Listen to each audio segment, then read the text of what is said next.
Good morning. Mr.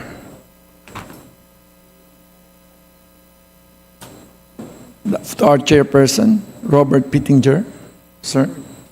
And of course, to my good friend, Dr. Dakila. So here's my presentation, my humble, and to all foreign parliamentarians, experts, academe.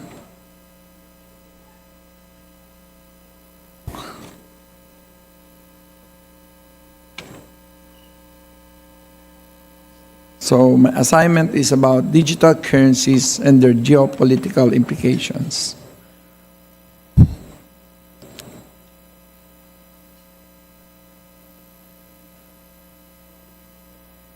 Thank you. Next.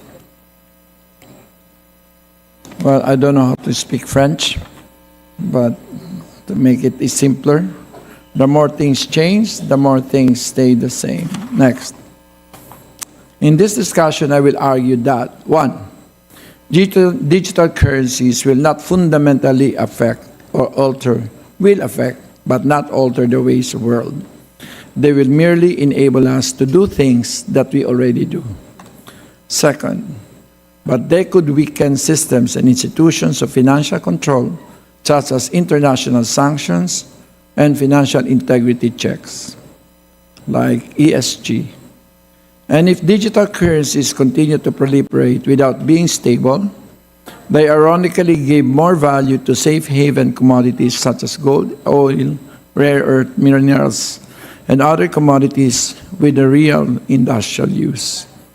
Note that it is much more difficult to ascertain that the provenance of such commodities is free of terrorism, organized crime, or abuses in environmental and social governance.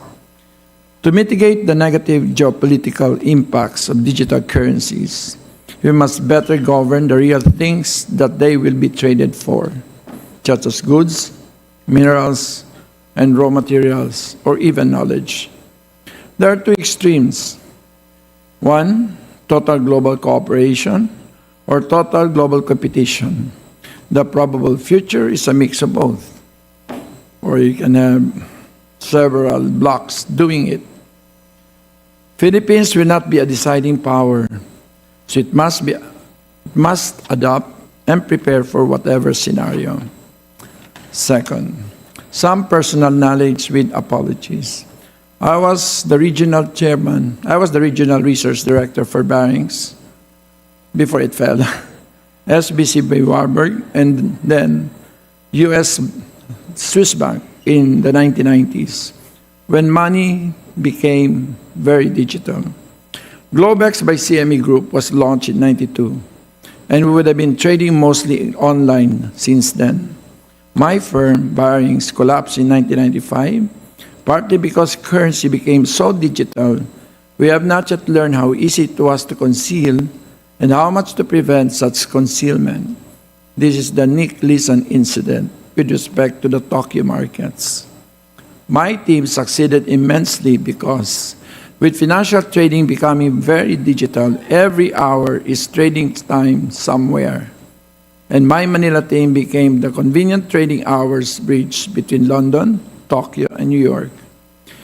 The PSE market cap as share of PH GDP grew from 14% in 1990 when I entered the industry.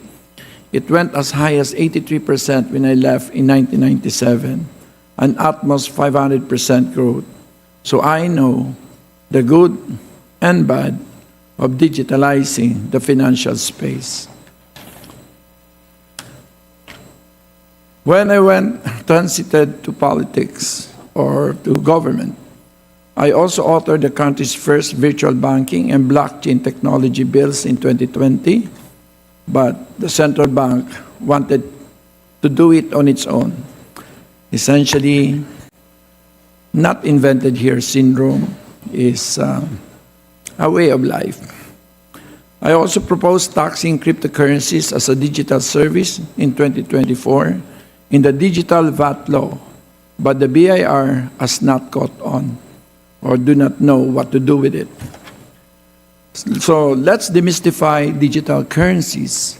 Nothing fundamentally new. When the U.S. left the direct international convertibility of the U.S. dollar to the gold in 1971, arguably any fiat currency that was not in paper form was digital currency. Cryptocurrencies are just one subset of digital currencies.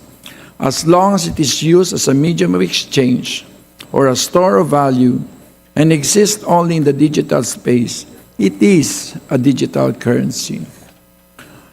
We sort of knew things could turn this big.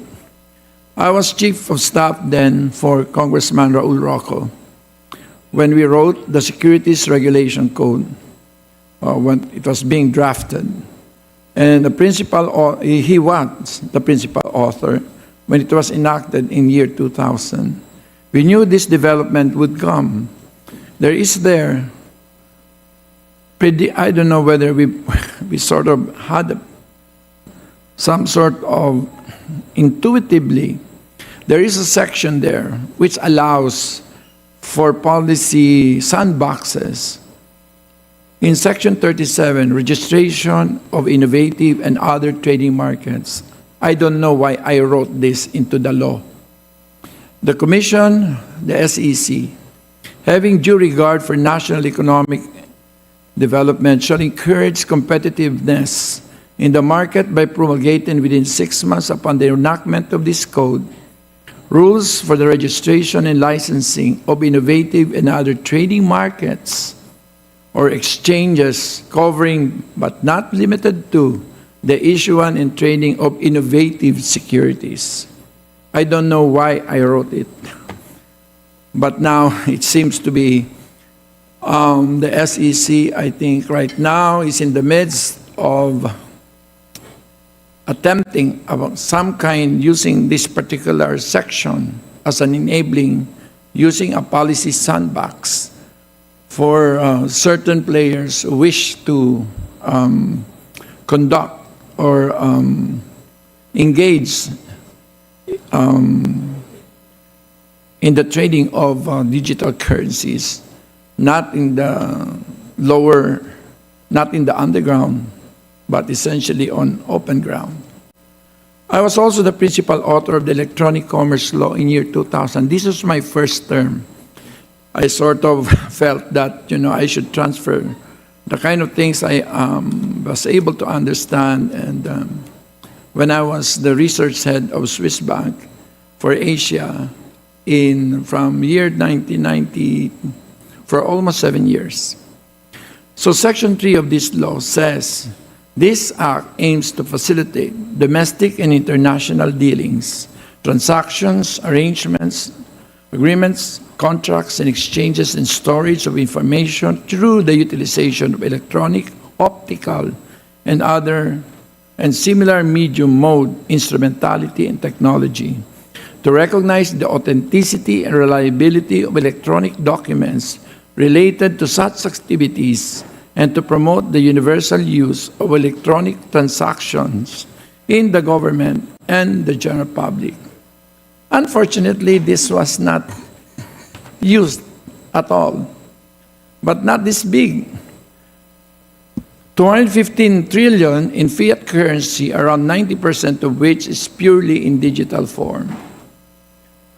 1 quadrillion of derivatives, almost all of which is digital.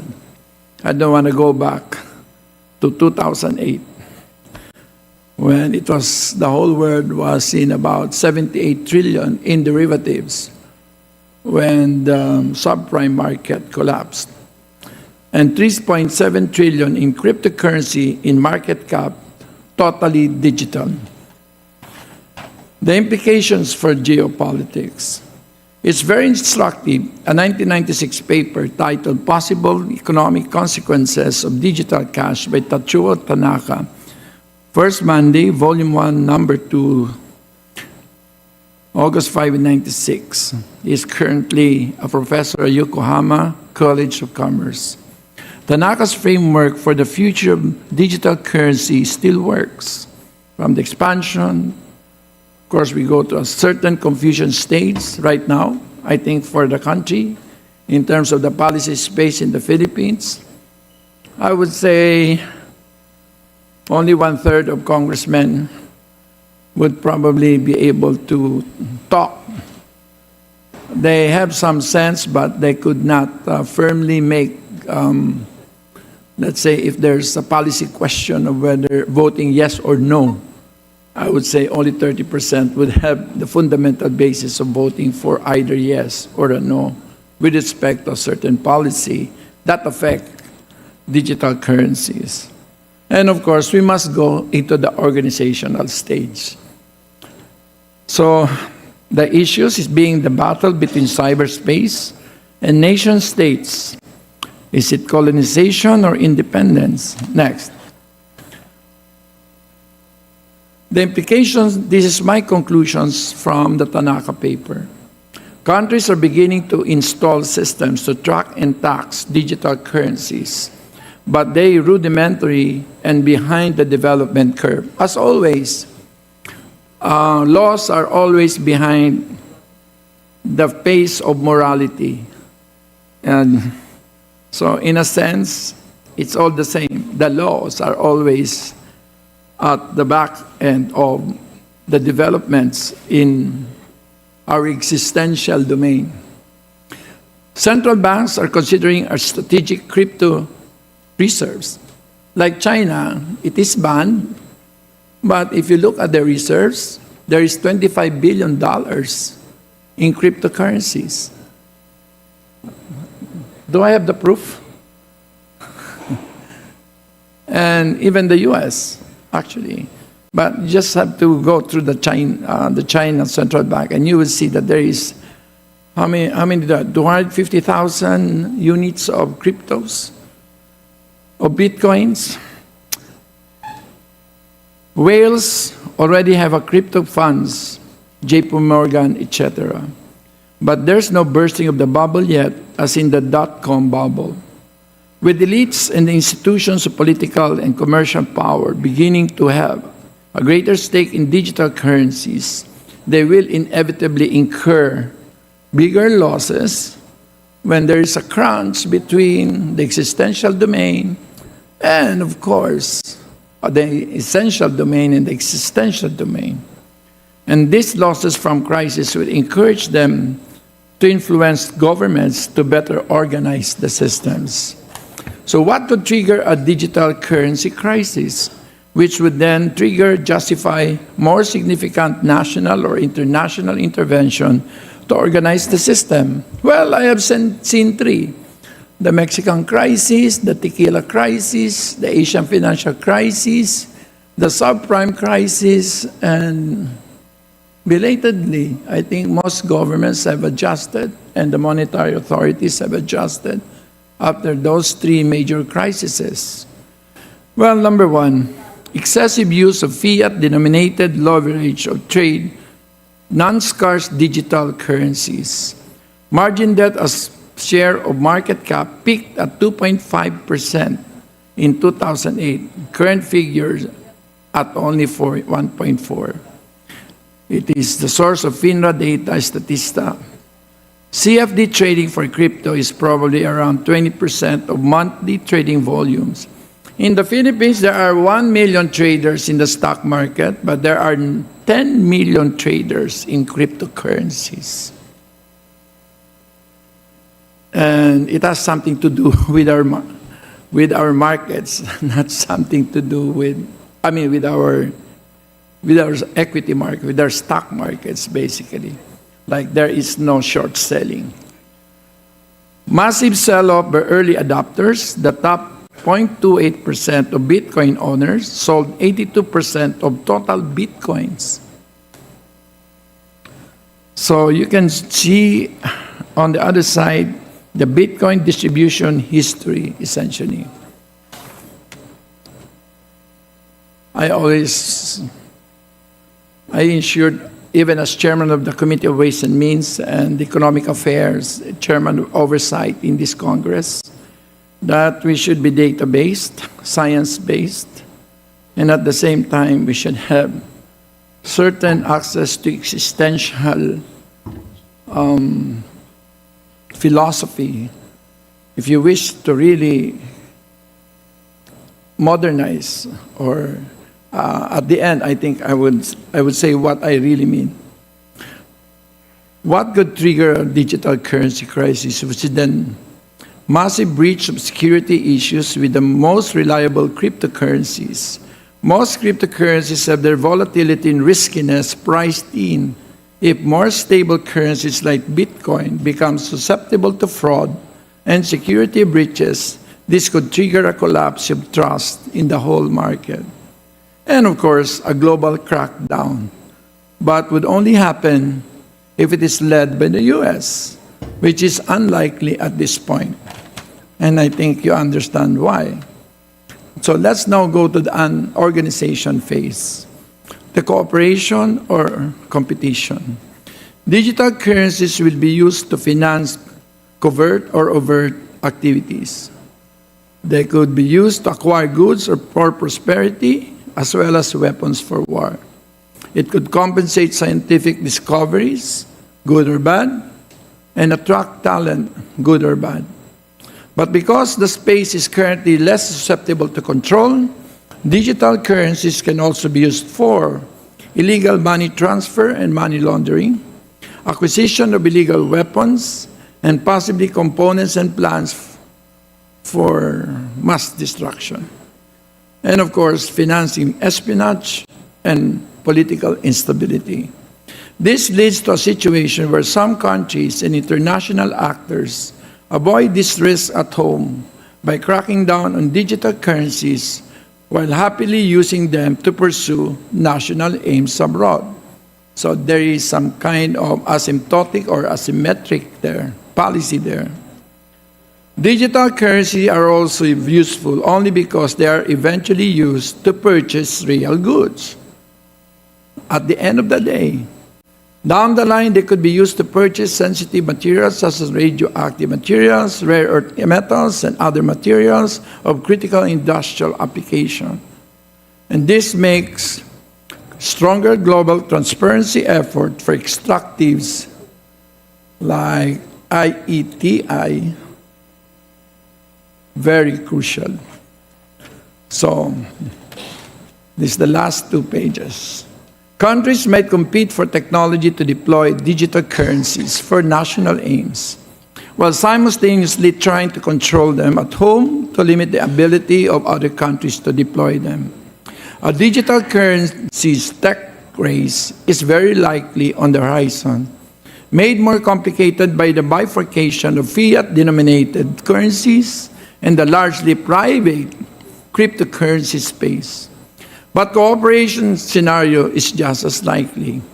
Countries agreeing to use certain digital currencies to trade among themselves, as in the case of central bank digital currencies, perhaps even certain types of crypto in the future, and agreeing to ban or grandfather certain others, as in the SALT treaties.